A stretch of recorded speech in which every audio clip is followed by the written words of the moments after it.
Hey everyone, this is Michael again, and welcome to the Smackdown and AEW Rampage review.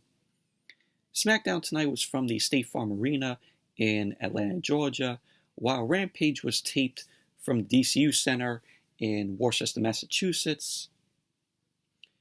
And Smackdown, this was their go-home show for SummerSlam, which is of course tomorrow night from Nashville, Tennessee.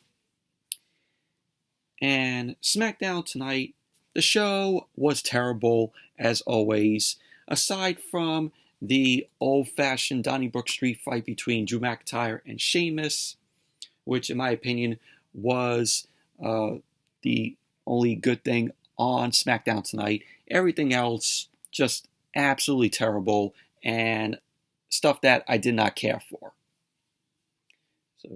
But SmackDown from tonight, last week, and Monday Night Raw, I could guess that these shows were already set and approved by Vince before he announced his retirement. So now that Triple H is head of creative, he has to work around what was planned. So that's how the way I see how these shows were booked last week, and Monday Night Raw on Monday, and for tonight's SmackDown. These shows were already approved.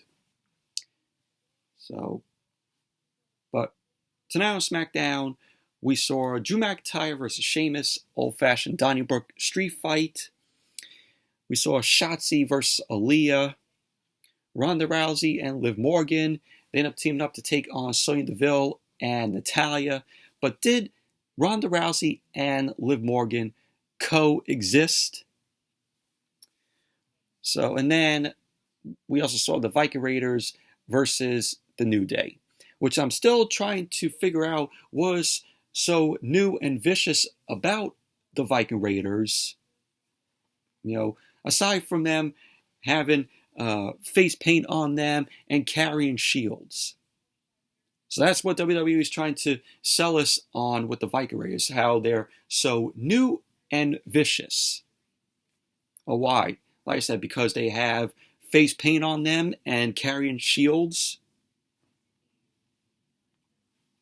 But overall, SmackDown tonight, absolutely terrible. And of course, as a go-home show, it did nothing to hype us up for SummerSlam tomorrow. What was the last WWE go-home show that got us all hyped going into a big show? I can't remember when. Probably it was back in the day in the Ruthless Aggression era. But let's jump right in with the review. SmackDown opened up tonight with the old-fashioned Donnybrook street fight between Drew McIntyre and Sheamus.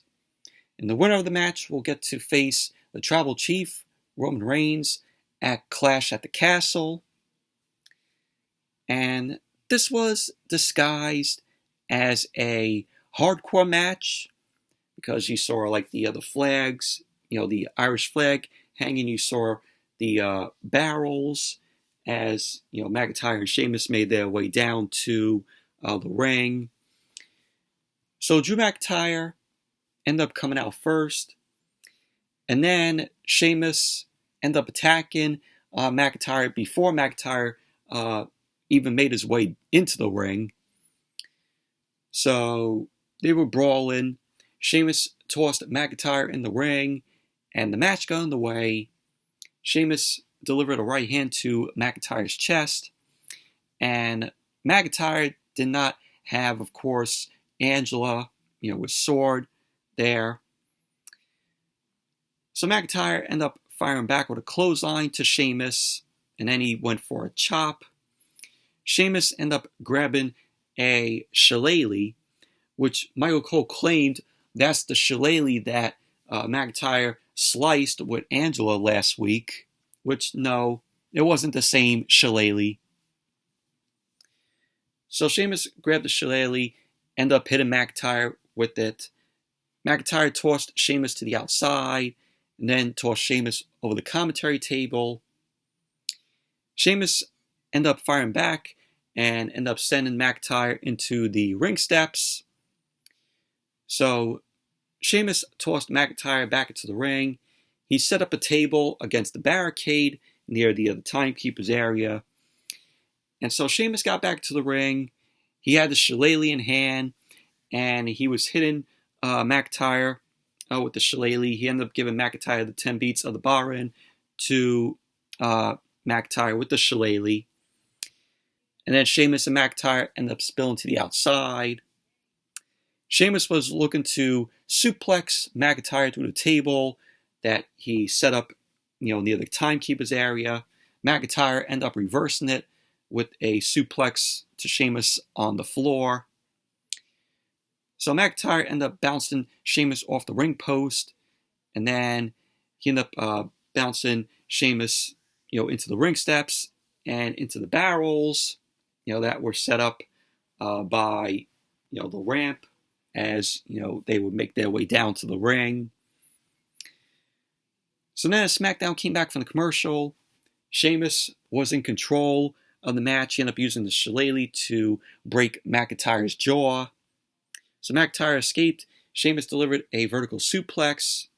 He then grabbed the chair from the timekeeper's area, and Sheamus ended up hitting McIntyre in the back with the chair. Sheamus set the chair up in the corner. He ended up getting McIntyre up on his shoulders. McIntyre ended up escaping and sent Sheamus into the chair face first. McIntyre then delivered a couple of shorthanded clotheslines to Sheamus, which McIntyre followed those up with a neck breaker to Sheamus. So McIntyre did a kip up, and he ended up heading to the timekeeper's area, and he grabbed a whole lot of chairs. So McIntyre ended up getting back in the ring. Sheamus throwed a chair straight into McIntyre's face, and Sheamus was looking to go for the white noise on the chairs to McIntyre, but McIntyre countered. McIntyre delivered the Future Shock DDT to Sheamus on the pile of chairs. So McIntyre ended up going for the cover. Sheamus ended up kicking out. And then we saw Ridge Holland. Ridge Holland came into the ring. He hit McIntyre with the shillelagh. And Sheamus ended up using the distraction by Ridge Holland to take advantage of the match. And he ended up hitting a knee to McIntyre. Sheamus then ended up going for the cover, but McIntyre kicked out. McIntyre ended up sending Ridge Holland into the ring post. And then McIntyre suplexed Ridge Holland through the table that was set up near the timekeeper's area, to which Sheamus ended up sending it up over there. So then we saw Sheamus and McIntyre. They were on the top turnbuckle. This is when SmackDown came back from another commercial. Sheamus ended up sending McIntyre upside down. McIntyre pulled him off the top turnbuckle. McIntyre was looking to go for the Claymore. Sheamus ended up moving out of the way. Sheamus then ended up hitting the Alabama Slam to McIntyre, to which Sheamus went for the cover, and McIntyre kicked out. Sheamus then ended up kicking McIntyre out of the ring, and we saw Butch end up coming out of nowhere. Butch ended up flying off one of the barrels that were in the corner. Sheamus then ended up hitting McIntyre with one of the bar stools, and then he ended up tossing McIntyre back to the ring. Sheamus then got McIntyre up on his shoulders. He climbed up to the top turnbuckle and delivered the white noise to McIntyre. So Sheamus ended up going for the cover, and McIntyre kicked out. Then Butch grabbed a shillelagh, and it was a huge shillelagh. It was a giant shillelagh, and he ended up giving it to Sheamus. McIntyre then delivered a Glasgow kiss headbutt to Sheamus. McIntyre then grabbed the shillelagh, hit Butch with it. So McIntyre ended up hitting Butch with the Claymore. Then Sheamus got back up and delivered the bro kick to McIntyre. Sheamus ended up going for the cover, and McIntyre kicked out. So Sheamus got back up. He was firing to deliver another bro kick to McIntyre. He charged at McIntyre, and McIntyre ended up catching Sheamus and powerbombed him to a table that was set up, in the ring. Sheamus ended up crawling to the giant shillelagh. McIntyre ended up taking advantage of that and delivered a claymore to Sheamus, and McIntyre ended up going for the cover. And there you go. Drew McIntyre ended up winning the match, so McIntyre will get to face the Tribal Chief Roman Reigns at Clash at the Castle in Cardiff. Obviously, we all knew that Drew McIntyre was going to win the match. Doing Drew McIntyre versus Roman Reigns is, the way to go at Clash at the Castle. But overall, this was a very entertaining match that went almost, 30 minutes. Went, a half hour. But good match from Drew McIntyre and Sheamus. Very entertaining. And the crowd was into this match. They were chanting, "This is awesome." You even saw the crowd end up getting on their feet. That's how entertained that they were from this match. So, really enjoyed this match. So post-match, Kayla Braxton was in the ring. She was interviewing Drew McIntyre. And McIntyre ended up thanking Atlanta. And he ended up apologizing to Sheamus. McIntyre ended up saying that someone has to take the title off the part-time champions. So Austin Theory ended up coming out of nowhere, and he ended up attacking Drew McIntyre with the Money in the Bank briefcase. To which Theory got massive boos from the crowd. So Theory was just hitting Drew McIntyre repeatedly on the back with the briefcase. And pretty much that was basically that. And then we saw a video shown when Corbin ended up attacking Pat McAfee last week while Pat McAfee was at the commentary table. And then we go back to ringside at the commentary table. Corbin ended up coming through the crowd with a sign that had Pat McAfee's picture on it and the word "loser" underneath Pat McAfee's picture. It was a young photo of Pat McAfee. So Corbin ended up showing that he bought a ticket. We've seen this, many times in WWE where a certain superstar who is either banned gets to enter the arena and they end up showing a ticket, meaning they bought a ticket in storyline. So then as SmackDown came back from the commercial, Corbin was yelling at McIntyre to do his job. We saw the recap of the main event of Monday Night Raw this week, where it was the Bloodline versus Riddle and the Street Profits in a 6-man tag, to which the Bloodline end up winning the match. And then post-match, we saw Seth Rollins coming out looking like Michael Jackson with the shirt and shoes that he was wearing. The shirt was glowing, and then he was wearing shoes that Michael Jackson wore. And he delivered the stomp to Riddle on the ring steps, which the ring steps was turned up and it was leaning on the bottom half of the ring step. So because of Rollins delivering the stomp to Riddle on the ring steps, Riddle has now been medically disqualified from SummerSlam. So Riddle versus Rollins will not be taking place tomorrow night at SummerSlam. So then we saw Corbin. He was yelling at Pat McAfee. Corbin then ended up throwing his popcorn into Pat McAfee's face, to which that led officials end up coming down to remove Corbin. You had Adam Pearce also out there. And so Corbin then low blows Pat McAfee.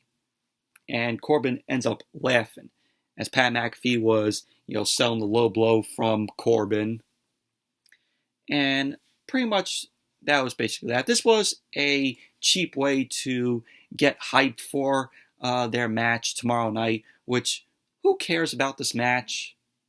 I don't care. And I know a lot of you don't care as well. I don't give a shit.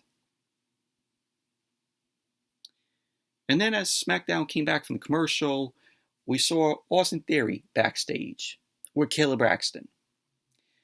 Austin Theory ended up telling Caleb Braxton that he attacked Drew McIntyre because he is sick of being treated like a punching bag.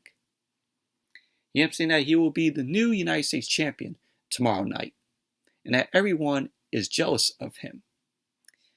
Theory ended up saying that no one will stop him from cashing in his briefcase to become the new undisputed WWE Universal Champion. So Paul Heyman ended up approaching him, grabbed him by the shoulders, and pretty much that was basically that. And so then we had Shotzi versus Aliyah, which this was originally supposed to be Aliyah versus Lacey Evans. Thank God this did not happen. 4 weeks already. We were going to see Aliyah versus Lacey Evans. Watch, if we got Aliyah versus Lacey Evans tonight, it would have been the same fucking shit that we've seen for the past 3 weeks. Instead, if we got this, it would be 4 weeks already where Lacey Evans is coming out and getting on the mic and shitting on the fans. And then attacking Aliyah with the woman's right. That's how it would have been tonight if we would have gotten that match. But Lacey Evans was not medically cleared to compete.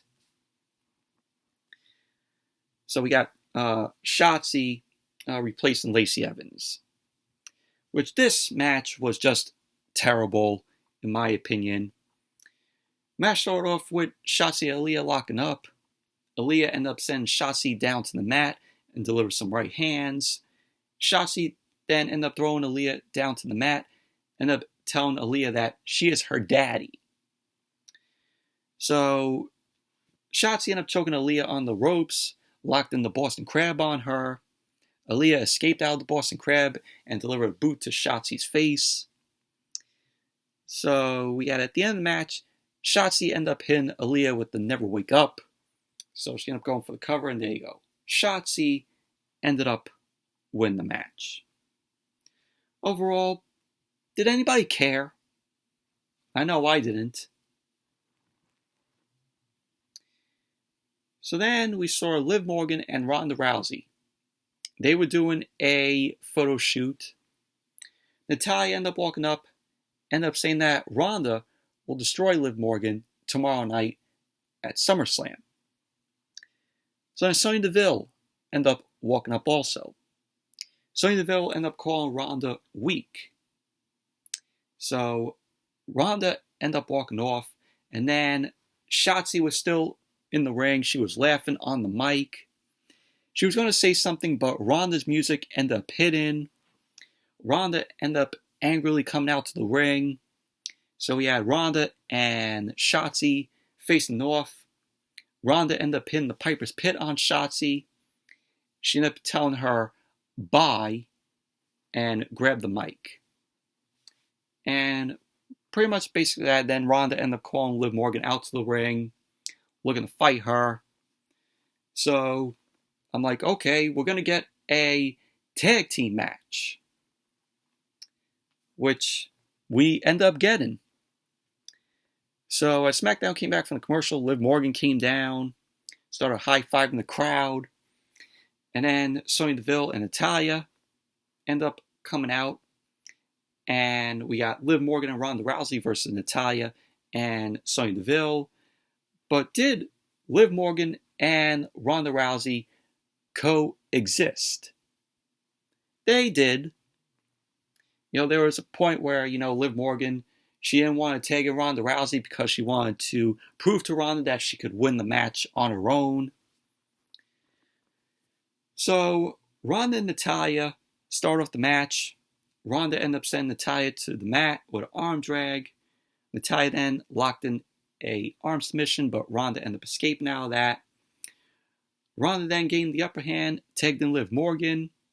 Liv Morgan then delivered her Hurricanrana to Natalya. So Natalya then tagged in Sonya Deville. Sonya Deville came in, started delivering a series of kicks to Liv Morgan. Liv Morgan delivered a drop kick, which was followed up by a running knee. So Ronda then made the blind tag. Ronda was looking to go for the ankle lock on Sonya Deville, but Sonya Deville escaped out of the ring. Liv Morgan then made the blind tag, and Sonya Deville ended up taking advantage, ended up sending her into the barricade, ended up sending Liv Morgan into the barricade. So Ronda and Liv Morgan were showing, some tension. So Sonya Deville then tossed Liv Morgan back into the ring, and she ended up tagging in Natalya. Natalya then ended up sending Liv Morgan out of the ring through the middle rope, and then she delivered a suplex on the outside, and then SmackDown went to commercial.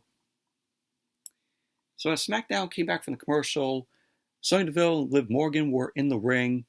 Sonya Deville had the upper hand in the match, ended up sending Liv Morgan's head into the top turnbuckle. Sonya Deville delivered a knee to Liv Morgan's face and tagged Natalya. Natalya then sent Liv Morgan into the mat, and Liv Morgan ended up delivering a code breaker to Natalya. So Liv Morgan was going to tag in Ronda, but Liv Morgan decided to go for the pin, proving to Ronda that she could win the match for them.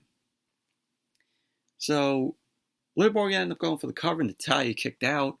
Sonya Deville tagged in, started beating Liv Morgan down. Liv Morgan then ended up hitting a step-up enziguri, and still, Liv Morgan refused to make the tag to Ronda. So Natalya ended up tagging in, delivered a discus clothesline to Liv Morgan. She ended up going for the pin. Liv Morgan kicked out. So we had Ronda tagging herself in, and Ronda delivered a knee to Sonya Deville, delivered the Piper's Pit. So Ronda was looking to go for the armbar, and Natalya ended up making a save. Liv Morgan ended up taking Natalya out, and Ronda locked in the ankle lock on Sonya Deville. Sonya Deville ended up tapping out. So there you go. Liv Morgan and Ronda Rousey end up winning the match. Post-match, we had Liv Morgan and Ronda. They end up facing off with one another, and that was basically that. Overall, match was just very meh, in my opinion. Did not care for it. And then we had the Street Profits. They ended up coming out, Dawkins and Montez Ford. And then SmackDown went to commercial. Then when SmackDown came back from the commercial, we had the Usos end up heading down to the ring. And then Jeff Jarrett came out. This was a referee instructions being established for the Profits and the Usos match tomorrow night at SummerSlam, where the undisputed WWE Tag Team Championship is going to be on the line. So Jeff Jarrett ended up coming in. He was in his referee shirt, and he ended up saying that he has something to say. So Jeff Jarrett ended up saying that he thought it would be good for the five of them to get together and talk about some things.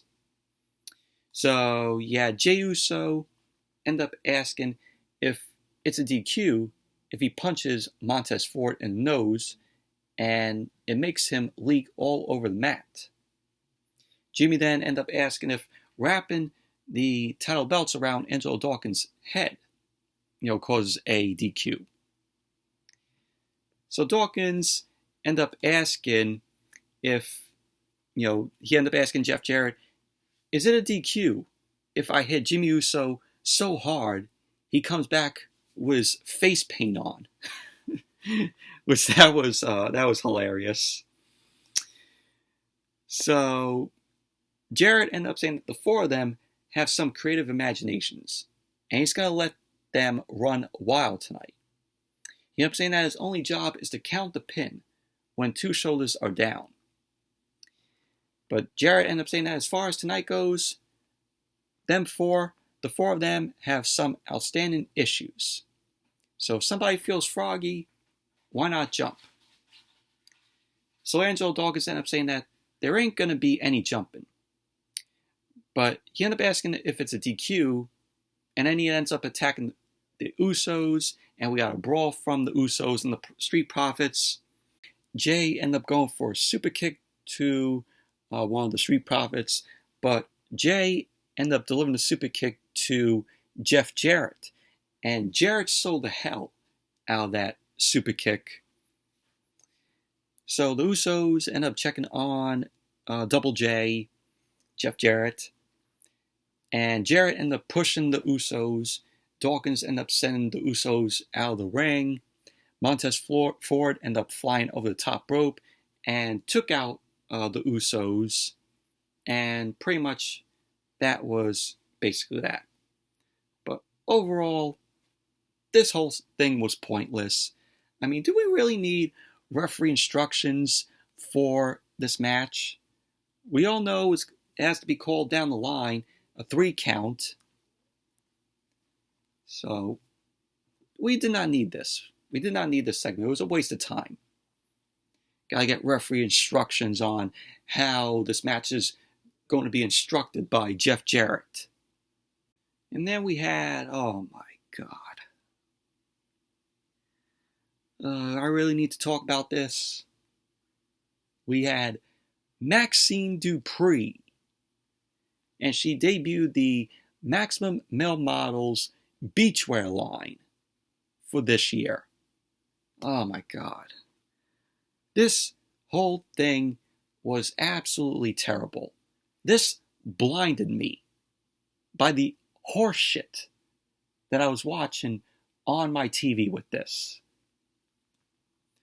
So, Massey was wearing a blue crop tank top and navy shorts and blue eyeliner. And his nails were painted in blue.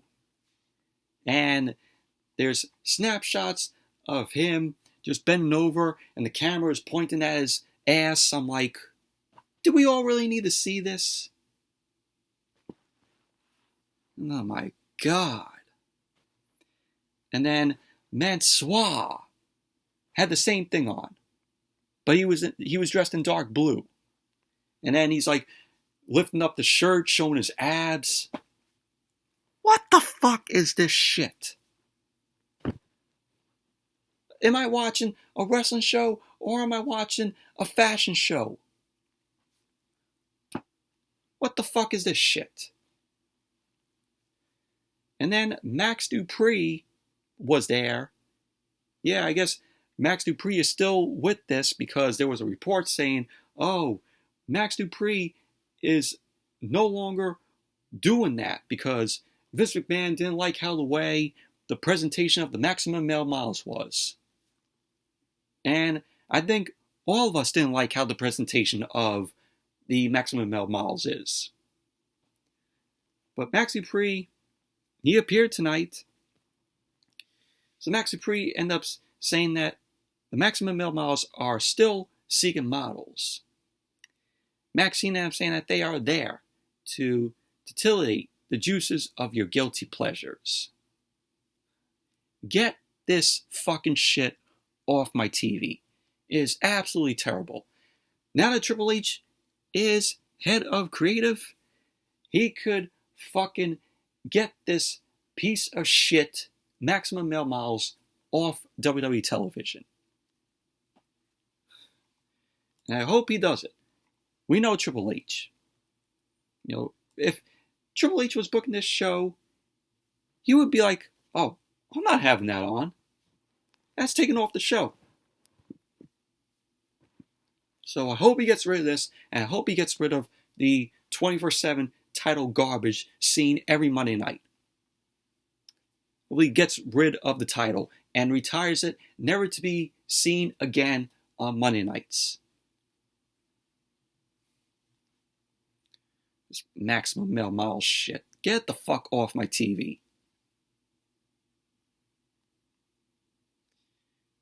Then we had the New Day versus the Viking Raiders. The new and vicious Viking Raiders, which I'm still trying to figure out what's new and vicious about the Viking Raiders. I said, only thing that's new is the face paint on them and them both carrying shields. That's the only thing new about them. So Xavier Woods and Eric end up beginning the match. Xavier Woods wasn't wearing the unicorn, the creepy looking unicorn mask that we saw him wear last week. So they end up beginning the match.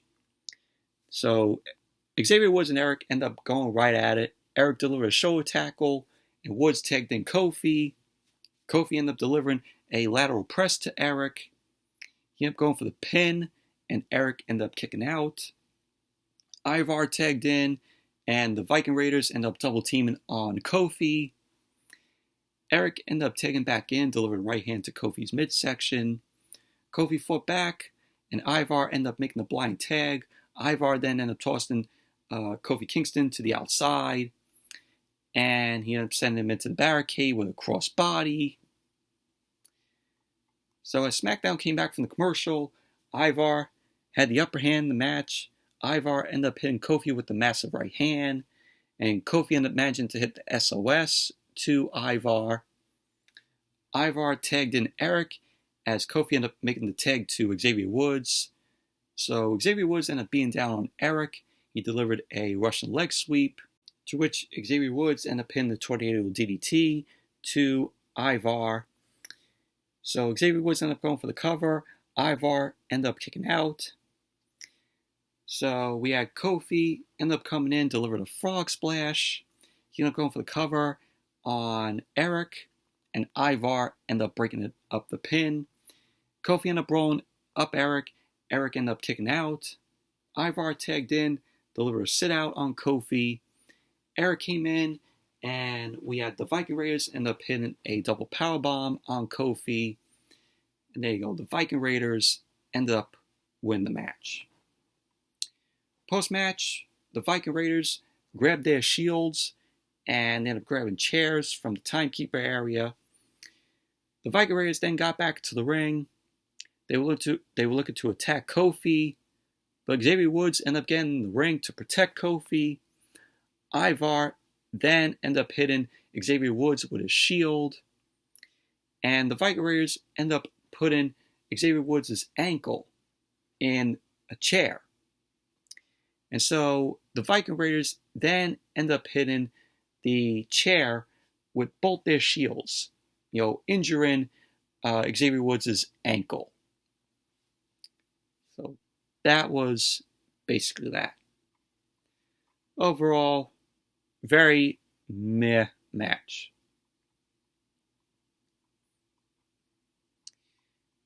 And then we have Paul Heyman.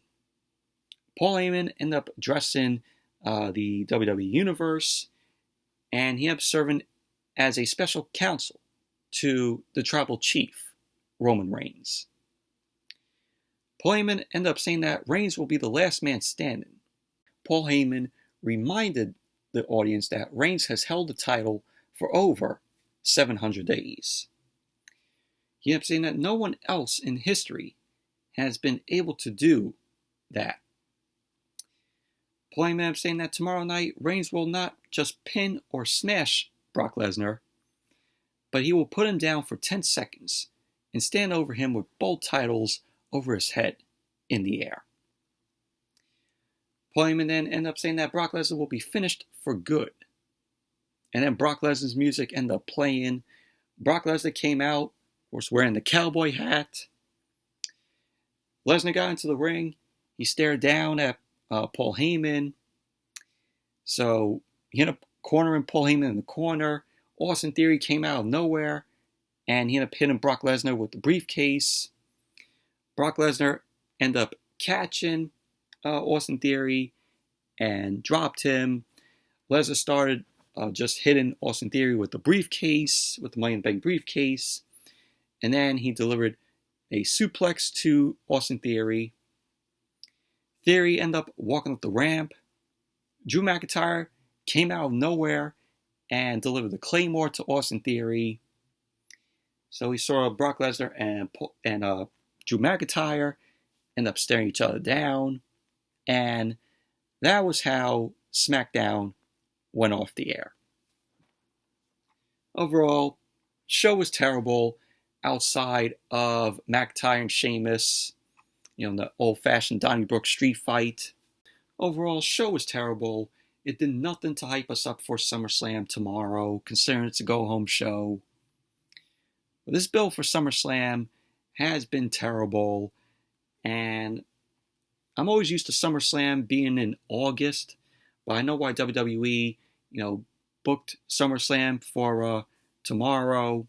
They want to start the build towards Clash at the Castle in Cardiff because it's been 20 years since WWE held a pay-per-view over there. The last pay-per-view that they held 20 years ago over there was SummerSlam 92, which was from Wembley Stadium. So it's going to be a big show for WWE. They haven't been there in 20 years to have a premium live event or a pay-per-view there, since SummerSlam 92. But that was SmackDown tonight. Moving on to AEW Rampage, which Rampage was a decent show tonight. We had a trios match where the best friends, Chuck Taylor, Trent Beretta, and Orange Cassidy, they end up taking on Jay Lethal, Sonjay Dutt, and Great Value, Great Khali, Satnam Singh. And we also saw Ethan Page versus Leon Ruffin, Lee Moriarty versus Matt Seidel, student versus teacher. And in the main event, we had Anna Jay versus Ruby Soho. Overall, this Rampage was decent. So Rampage opened up tonight with the trios match. We had the best friends, Trent Beretta, Chuck Taylor, and Orange Cassidy versus Jay Lethal, Sonjay Dutt, and Satnam Singh. And this match was just very meh, in my opinion. Jay Lethal and Trent Beretta start off the match. So we had both Jay Lethal and Trent Beretta. They were rolling up, pins on one another. Orange Cassidy ended up tagging in with a lazy handshake. So Orange Cassidy pointed to Satnam Singh. He ended up calling Satnam to come into the ring. So Orange Cassidy wanted a piece of Satnam. But Jay Lethal tagged in Sonjay Dutt instead. And Sonjay Dutt, he was in his suit. So he wrestled in his suit. So he took off his suit jacket, gave it to the ref. So Orange Cassidy ended up taking his glasses off. He ended up putting his sunglasses on the ref's face. Orange Cassidy delivered his signature kicks. Sonjay Dutt tagged in Satnam halfway through. Orange Cassidy tried to take Satnam out with a drop kick, but Satnam ended up beating him down. You had Satnam delivered a chop to Orange Cassidy. Chuck Taylor and Trent Beretta, they ended up chopping away at Satnam, which it didn't phase Satnam, did nothing to him. Satnam then delivered the crossbody to both Chuck Taylor and Trent Beretta. He got back up. He laid out a and then tagged in Jay Lethal. So Jay Lethal came in, started stomping away on Orange Cassidy in the corner. He sent Orange Cassidy bouncing off the top turnbuckle and delivered a massive chop. He then tossed Orange Cassidy into the opposite corner. Cassidy ended up making the tag to Chucky T. He ended up taking Jay Lethal down with some clotheslines. Chucky T then delivered a belly-to-belly suplex to Jay Lethal. Trent Beretta tagged in, and Beretta and Taylor ended up delivering the soul food half-and-half combo on Jay Lethal. So Beretta and Taylor, they end up going for the signature hug. Satnam prevented that. Satnam ended up choking both Taylor and Beretta. And both of them ended up taking Satnam down. And Satnam landed on his feet, just like Great Khali and Paul White and Omos all combined.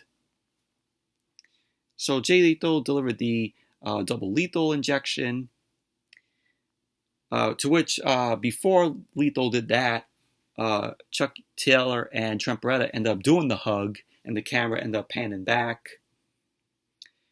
So Orange Cassidy ended up taking in. He ended up taking down Jay Lethal. Sonjay Dutt tagged in and mocked Orange Cassidy's signature kicks.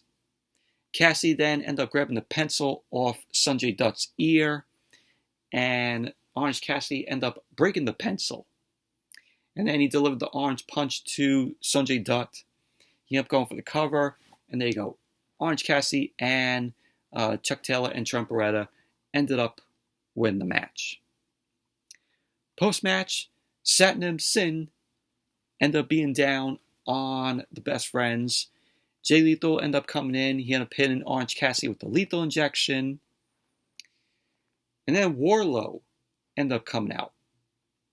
Wardlow came down to the ring. He got a big pop from the fans. So we had Jay Lethal and Wardlow end up facing off. And then all three of them, Satnam, Jay Lethal, Sonjay Dutt, retreated out of the ring. And pretty much that was basically that. Overall, very meh match. You just had Satnam just doing a chop to Orange Cassidy and a crossbody to the Best Friends.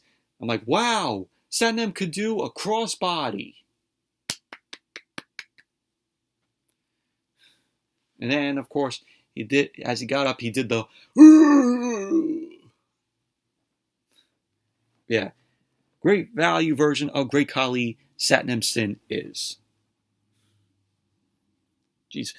If I were to tell you all who would win in a match, Paul White, Omos, Great Khali, or Satnam Singh in a fatal four-way, tell me who would win.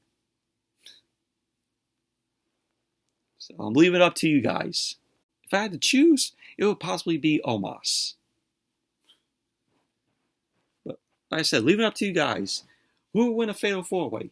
Paul White, Great Khali, Omos, or Satnam Singh? They would have to do some reinforcements of the ring for the ring not to collapse.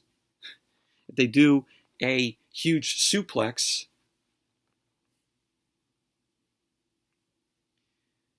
So then we saw a recap of the Briscoes and FTR match that we saw at Ring of Honor, Death Before Dishonor last Saturday. Classic match, one of the best tag team matches in a while. One of the best tag team matches in Ring of Honor history, I have to say. Just a great match it was. Very entertaining. If you guys haven't checked out that match, definitely give it a watch. Highly would recommend you all watch that match. Just fantastic.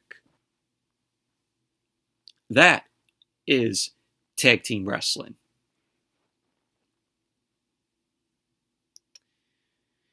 And then we had Ethan Page versus Leon Ruffin. And this was a quick match. Ethan Page ended up going right after Ruffin. He ended up sending him into the corner, delivered some kicks. Ethan Page delivered a shoulder tackle to Ruffin, slammed him into the top turnbuckle. We saw Stokely Hathaway and Layla Gray. They were watching the match in the back. Ethan Page then delivered a right hand to Ruffin. Then Page ended up pinning the Ego's Edge. And there you go. Ethan Page ended up winning the match. Quick match this was. And can you all believe that Leon Ruffin was the NXT North American champion? This was the guy who beat Johnny Gargano for the North American Championship. Can you all believe that? You know, Leon Ruffin is booked like a jobber. And after you see him being booked like a jobber, you're like, how this guy, when he was in NXT, was the NXT North American champion?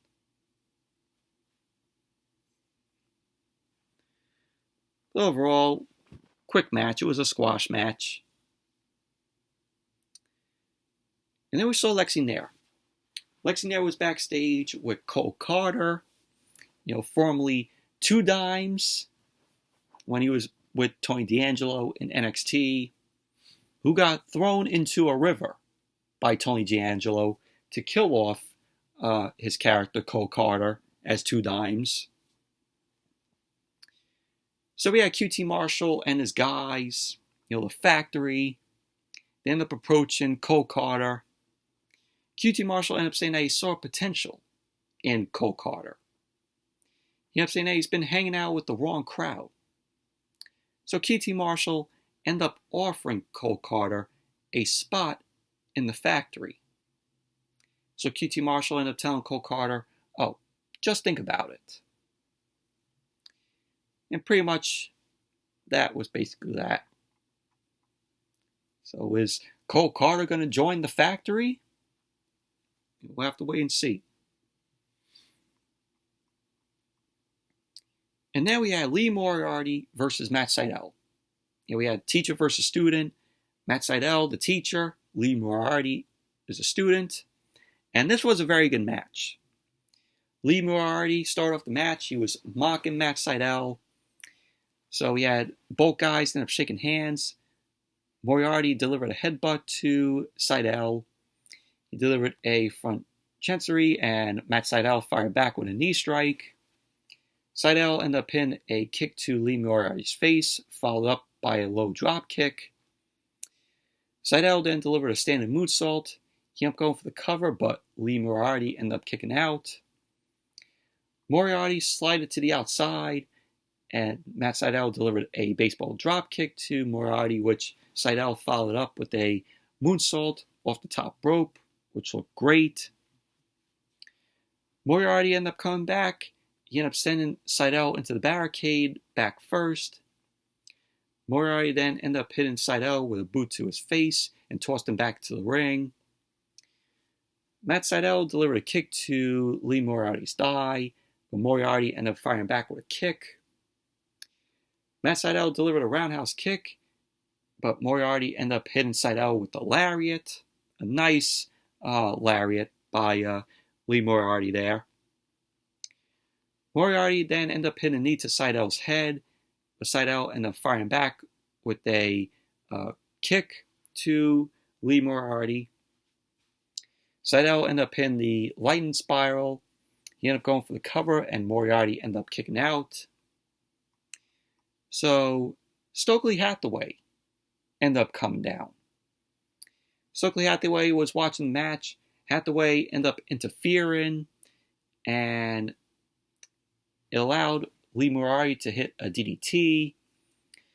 So we had Matt Seidel end up going for the pin, and Lee Moriarty ended up kicking out. Moriarty ended up locking in the Border City Stretch on Matt Seidel. And there you go. Lee Moriarty ended up winning the match.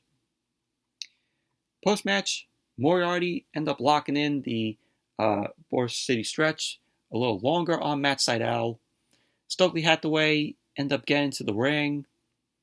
And Stokely Hathaway ended up offering Lee Moriarty his card again. Lee Moriarty ended up taking the card, and that was basically that.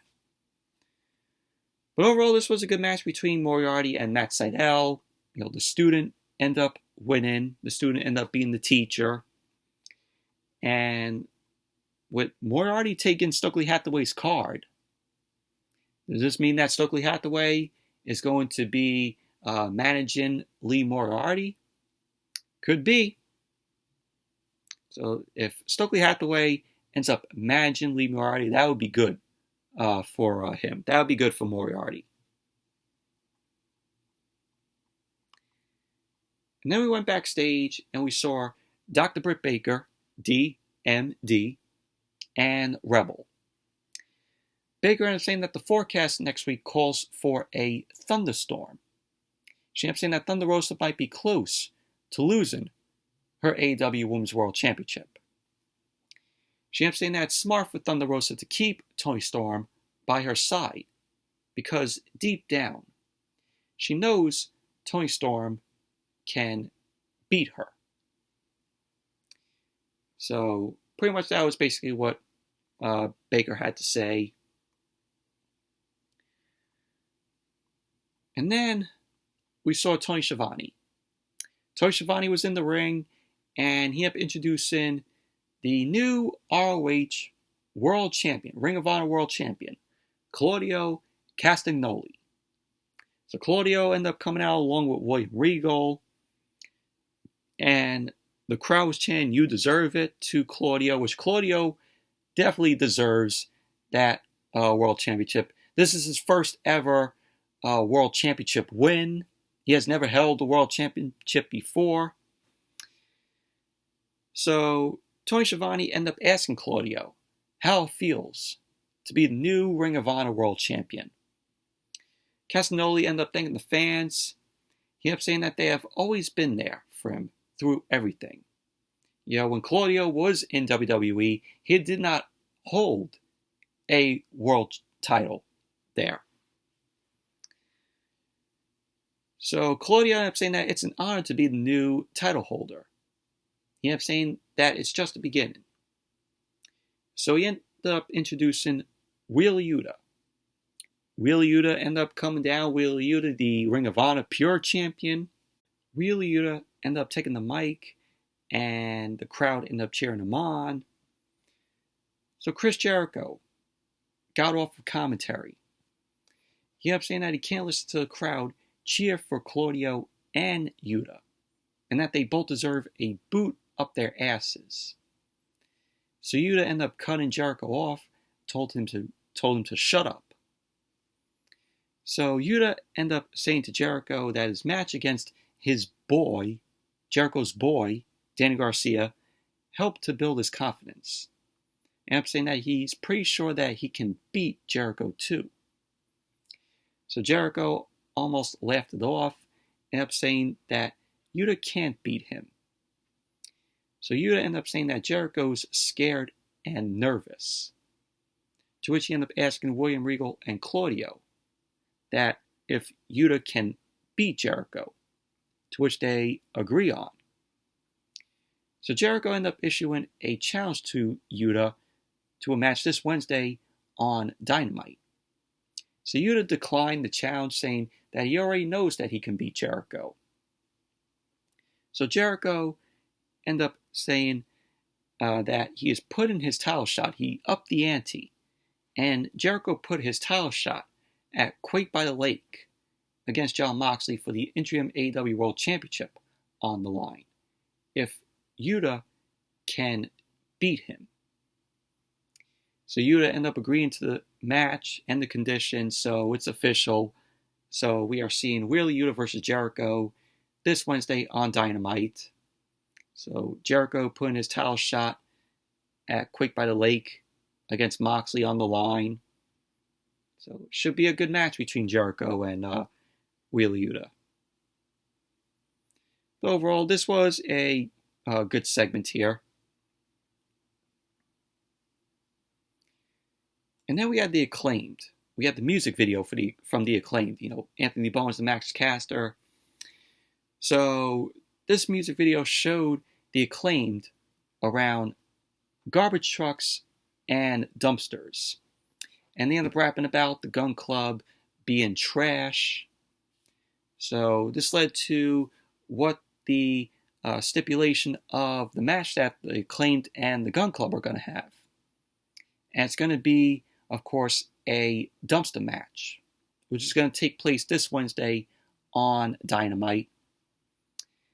And my prediction, the Acclaimed is going to win the match, and the Gun Club are going to possibly go off the stage inside the dumpster. So we'll see if they do that.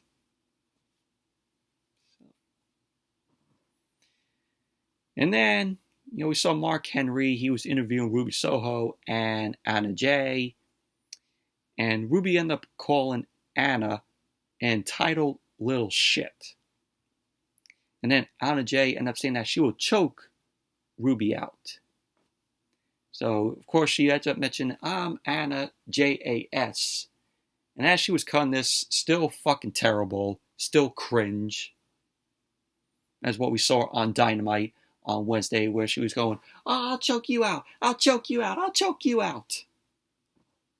Just came off cringe and absolutely terrible. made me want to plug my ears. So then we got the main event. Anna Jay versus Ruby Soho. And this was a solid women's match here. Match started with Soho and Anna Jay locking up. Anna ended up sending Soho down to the mat and kicked her in the face. Soho ended up coming back with a shoulder tackle to Anna Jay, and she followed up with a couple of chops.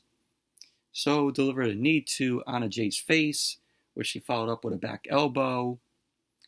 So Anna Jay delivered a kick to Soho's injured hand, and she followed up with a kick to her head. Anna Jay continued to beat down on Ruby Soho, delivered a stomp to her chest. So Anna Jay delivered a forearm to Ruby Soho, ended up sending her straight into the mat. Anna Jay delivered an elbow to Ruby Soho, ended up going for a pin, and Soho ended up kicking out. So Anna Jay ended up going after Ruby Soho's arm and pulled off the brace. Soho fired back with some forearms, and Anna Jay ended up delivering a thrust kick. Soho delivered a suplex to Anna Jay.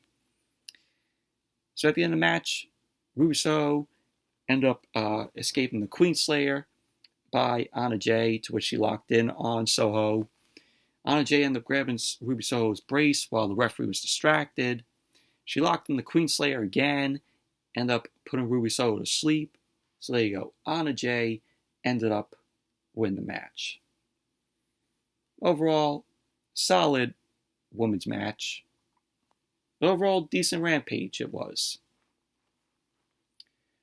But anyways, that's it for the Smackdown and AEW Rampage review. Thank you all for watching. Hope you all enjoyed this review. Give the video a thumbs up, comment, subscribe. Won't be reviewing SummerSlam tomorrow. It will be out tomorrow, so don't expect a SummerSlam review tomorrow night. But anyways, thank you all for watching, and I will see you all later.